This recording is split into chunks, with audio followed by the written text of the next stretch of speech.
시간이 되었습니다. 다 같이 사도신경으로 신앙 고백하시며 2023년 5월의 마지막 날 31일 수요일 새벽 기도에 함께 시작하겠습니다. 나는 전능하신 아버지 하나님 천지의 창조주를 믿습니다. 나는 그의 유일하신 아들 우리 주 예수 그리스도를 믿습니다. 그는 성령으로 잉태되어 동정녀 마리아에게서 나시고 본디오 빌라도에게 고난을 받아 십자가에 못 박혀 죽으시고 장사된 지 사흘 만에 죽은 자 가운데서 다시 살아나셨으며 하늘에 오르시어 전능하신 아버지 하나님 우편에 앉아 계시다가 거기로부터 살아있는 자와 죽은 자를 심판하러 오십니다. 나는 성령을 믿으며 거룩한 공교회와 성도의 교제와 죄를 용서받는 것과 몸의 부활과 영생을 믿습니다. 아멘. 오늘 우리 함께 읽을 기록된 하나님 말씀 베드로전서 제4장 12에서 19절까지의 말씀입니다. 신약 382쪽경에 있는 베드로전서 제4장 12에서 오늘 19절까지의 말씀 오늘 함께 읽고 묵상합니다. 사랑하는 자들아, 너희를 연단하려고 오는 불시험을 이상한 일 당하는 것 같이 이상히 여기지 말고 오히려 너희가 그리스도의 고난에 참여하는 것으로 즐거워하라. 이는 그의 영광을 나타내실 때에 너희로 즐거워하고 기뻐하게 하려 함이라. 너희가 그리스도의 이름으로 치욕을 당하면 복 있는 자로다. 영광의 영 곧 하나님의 영이 너희 위에 계심이라. 너희 중에 누구든지 살인이나 도둑질이나 악행이나 남의 일을 간섭하는 자로 고난을 받지 말려니와. 만일 그리스도인으로 고난을 받으면 부끄러워하지 말고 도리어 그 이름으로 하나님께 영광을 돌리라. 하나님의 집에서 심판을 시작할 때가 되었나니 만일 우리에게 먼저 하면 하나님의 복음을 순종하지 아니하는 자들의 그 마지막은 어떠하며 또 의인이 겨우 구원을 받으면 경건하지 아니한 자와 죄인은 어디에 서리요.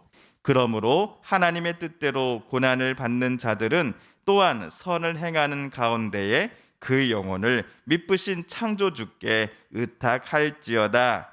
아멘.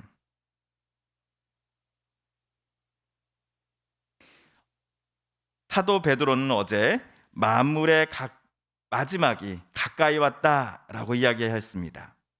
만물의 마지막이란 하나님 우편에 앉아 계신 예수님께서 다시 이 땅에 오시는 날을 가리킵니다. 즉 예수의 재림 사건을 가리키는 것이죠. 그날은 바로 세상의 끝이다라고 성경은 말하곤 합니다. 자, 다시 오실 주님을 기다리면서 자기의 편지를 받아볼 성도들이 크게 네 가지를 매일매일 실천하며 살아갈 것을 사도는 어제 부탁을 하였습니다. 자, 첫 번째는 더욱더 정신을 차리고 삼가 조심하여 하나님께 늘 기도하라. 둘째는 자신의 욕망과 정욕에 따라 살아가는 것이 아니라 주님 다시 오실 때까지 서로를 뜨겁게 사랑하라. 셋째, 서로를 따뜻하게 대접하라.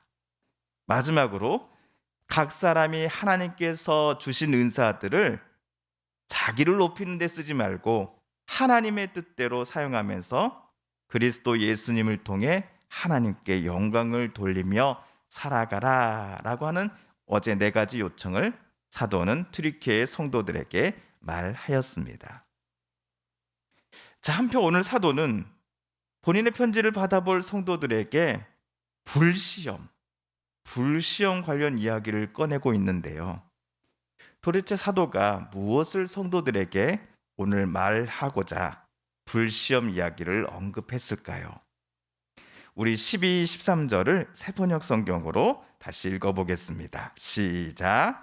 사랑하는 여러분, 여러분을 시험하려고 시련의 불길이 여러분 가운데 일어나더라도 무슨 이상한 일이나 생긴 것처럼 놀라지 마십시오. 그만큼 여러분은 그리스도의 고난에 동참하는 것이니 기뻐하십시오. 그러면 그의 영광이 나타날 때에 여러분은 또한 기뻐 뛰며 즐거워하게 될 것입니다. 아멘. 우리 성경의 불시험이 새번역 성경에서는 시련의 불길로 번역이 되었습니다. 아마도 베드로가 오늘 말하는 불시험이란 13절에서 고난에 참여하는 것, 14절에 그리스도의 이름으로 치욕을 당하는 것, 그리고 16절에 그리스도인으로 고난을 받는 것, 그리고 마지막 19절에서 그러므로 하나님의 뜻대로 고난을 받는 것과 연관이 있을 것입니다. 베드로전서 묵상을 시작하면서부터 우리는 계속 뭔가를 확인하고 있습니다. 베드로의 편지를 받아볼 이 튀르키예의 성도들은 예수님을 그리스도로 고백하고 또 하나님의 뜻대로 살아간다라는 이유 때문에 로마 황제와 총독, 이웃, 심지어는 가족들로부터 핍박과 박해를 받고 있다라는 사실을 우리는 매 순간 확인하고 있습니다. 우리 베드로전서 1장 6절, 7절에서도 그 사실이 나와 있었지요. 함께 읽어볼까요? 시작. 그러므로 너희가 이제 여러 가지 시험으로 말미암아 잠깐 근심하게 되지 않을 수 없으나 오히려 크게 기뻐하는도다. 너희 믿음의 확실함은 불로 연단하여도 없어질 금보다 더 귀하여 예수 그리스도께서 나타나실 때에 칭찬과 영광과 존귀를 얻게 할 것이니라. 아멘. 베드로는 편지를 시작하면서부터 성도들이 시험으로 인해 근심하는 상황에 있음을 알고 그것을 언급하였습니다. 그런데 오늘 또 베드로는 불 이야기를 하고 있지요. 성도들이 가진 믿음의 확실함은 불로 연단하여도 없어질 금보다도 귀하다. 그래서 예수께서 다시 오시는 그날에 여러분은 그 믿음 때문에 칭찬과 영광과 존귀를 주님께로부터 얻을 것이다. 나 베드로는 그것을 확신한다. 라고 사도는 성도들을 칭찬한 바 있습니다. 그렇다면 오늘 4장 12절에서 베드로가 불시험을 또 언급한 이유는 무엇일까요? 예수를 믿고 나서 성도들이 받았던 핍박, 박해, 시련 또는 조롱이 베드로의 편지를 받고 나서도 멈추지 않을 것임을, 심지어 주 예수님께서 다시 오시는 그 재림의 날까지도 계속 될 것임을 베드로는 말해 주어야만 했기 때문이었습니다. 그래서 사도는 시련의 불길이 또 일어날지라도 이상한 일이나 생긴 것처럼 놀라지 말 것을 성도들에게 부탁한 것이지요. 베드로는 지금처럼 성도들이 예수님 때문에 핍박당하는 것은 그리스도께서 십자가에 달리시기 전까지 받으셨던 고난에 성도들도 함께 조금씩 동참하는 것이다 라고 알려줍니다. 성도들이 로마 황제가 아니라 예수님을 향해 주님이라고 부르기로 결심하지 않았습니까? 그런데 이들 성도들은 단순히 예수님을 주님으로 고백하는 것뿐만 아니라 그리스도의 고난에까지 동참하면서 예수님을 실제로 닮아가는 중이었던 것입니다. 그러니 베드로가 볼 때에 본인의 편지를 받아볼 성도들이 주님 다시 오시는 날에는 기뻐 뛰며 분명 즐거워할 것이니 그리스도의 이름으로 치욕을 당해왔던 사람은 복 있는 사람이다 라고 사도는 확신에 차 이야기할 수 있었던 것입니다. 어제 우리가 보았듯이 예수님께서 다시 오시는 그날은 이 세상의 마지막 날을 가리킬 겁니다. 모든 사람들이 평생 동안에 본인들의 삶을 심판자이신 하나님 앞에 나와 하나도 빠짐없이 내놓아야 하고 그것들을 놓고 하나님 앞에 심판을 받을 것입니다. 베드로가 오늘 쓴 18절에서처럼 마지막 심판의 날에 의인이 겨우 구원을 받는다라고 하는데 경건하지 아니한 자 또한 죄인은 어떻게 되겠습니까? 라는 베드로의 질문에 우리는 답해봐야 할 것입니다. 그러면서 베드로는 오늘 19절에서 이렇게 말을 합니다. 그러므로 하나님의 뜻대로 고난을 받는 자들은 또한 선을 행하는 가운데 그 영혼을 미쁘신 창조주께 의탁할지어다.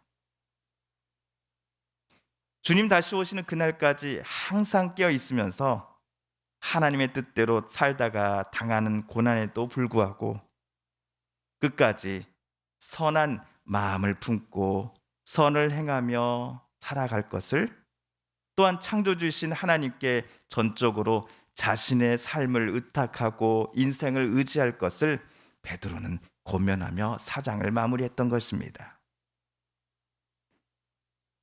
어떤 분들은 예수님을 믿는다는 것이 어렵다라고 말씀하곤 하십니다. 그 이야기를 들을 때 우리도 처음에는 왜? 예수 믿는 게 왜 어려워? 믿기만 하면 되잖아 라고 말을 하다가도 나중에는 저와 여러분도 그래, 예수 믿는 게 쉽지가 않네 라는 한탄에 비슷한 고백을 하곤 하지 않습니까? 요즘 시대에 예수님을 하나님의 아들이요 그리스도요라고 고백한다고 하여서 믿는 이들을 핍박하는 사람은 거의 없습니다.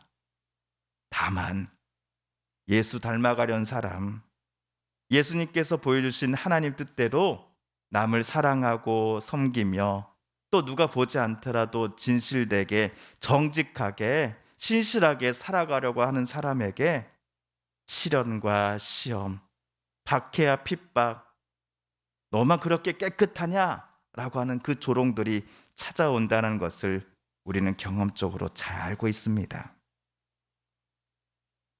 주님 오시는 그날, 또는 우리가 심판자이신 하나님 앞에 서게 되는 그날, 우리는 하나님이 주시는 기쁨과 영광의 면류관을 받게 될 것임을 믿어 의심치 않습니다. 그러나 비단 마지막 날 받게 될 영광의 면류관 때문만이 우리가 그리스도인으로 살아가는 것을 포기하지 않는 유일한 이유는 아닐 것입니다. 예수님을 구주로 고백하는 순간부터 지금까지 예수님을 통해 하나님께서 우리에게 보여주신 그 사랑과 은혜, 그리고 매 순간마다 가장 선한 길로 인도해 주시는 그 역사를 우리는 체험하면서 하나님 없이는 단 한순간도 살아갈 수 없는 연약한 존재임을 우리는 깨닫기 때문입니다. 동시에 하나님 앞에 나의 연약함을 고백하고 하나님 앞에 용기를 구하고 힘을 구할 때에 세상 어느 누구도 줄 수 없는 은혜와 힘 그리고 사랑으로서 우리를 창조주 하나님께서 채워주심을 우리는 잘 알기 때문입니다. 그렇게 우리는 하나님의 뜻대로 살아가겠노라 라고 다짐하며 이 아침도 하나님 앞에 나와 기도하는 것이 아니겠습니까? 혹여나 오늘 하나님의 뜻대로 살다가 시련을 당할지 모르나 우리는 끝까지 하나님이 원하시는 그 뜻, 선을 행하며 살아가기를 멈추지 말아야 할 것입니다. 왜냐하면 우리는 우리의 인생을, 우리의 영혼을 신실하신 하나님 앞에 맡기기로 작정한 사람들이기 때문입니다. 주님께서 가르쳐 주신 기도를 드리며 오늘 말씀 묵상을 모두 마치겠습니다. 하늘에 계신 우리 아버지, 아버지의 이름을 거룩하게 하시며 아버지의 나라가 오게 하시며 아버지의 뜻이 하늘에서와 같이 땅에서도 이루어지게 하소서. 오늘 우리에게 일용할 양식을 주시고 우리가 우리에게 잘못한 사람을 용서하여 준 것 같이 우리 죄를 용서하여 주시고 우리를 시험에 빠지지 않게 하시고 악에서 구하소서. 나라와 권능과 영광이 영원히 아버지의 것입니다. 아멘. 사랑하는 성도 여러분, 오늘 성삼위 하나님께서 저와 여러분의 말씀 묵상 중에 들려주신 하나님의 음성, 또 하나님의 뜻을 다시금 떠올려 보길 원합니다. 오늘 말씀 묵상 중에 우리가 깨닫고 또한 다짐한 바대로 우리들이 그렇게 살아가게 달라고 이 시간 하나님 앞에 우리가 함께 읽은 말씀을 붙잡고 기도드리길 원합니다. 하나님, 이 땅 서부를 위로하여 주소서. 우리의 이곳 서부면을 회복시켜 주소서. 눈물을 닦아 주소서. 큰 피해와 어려움을 겪은 이들의 마음속에 하나님의 위로와 회복하심을 허락하여 주소서라고 함께 기도하겠습니다. 우리 성도님들과 가족들 또한 이웃분들 중에 하나님의 고쳐주심 또 회복시켜 주심을 놓고 간절히 기도하는 분들이 계십니다. 이 시간 우리도 같은 마음 같은 뜻으로 함께 기도하되, 특별히 우리 교회 이편에 있는 우리 한영숙 성도님의 어머님의 그 고관절 수술 이후에 빠른 쾌유를 위해서 여러분 함께 또 기도해 주십시오. 마지막으로 우리가 가지고 나오는 간절한 기도 제목 하나님께 아뢰며 하나님의 은혜 보좌 앞으로 더 가까이 나아가겠습니다.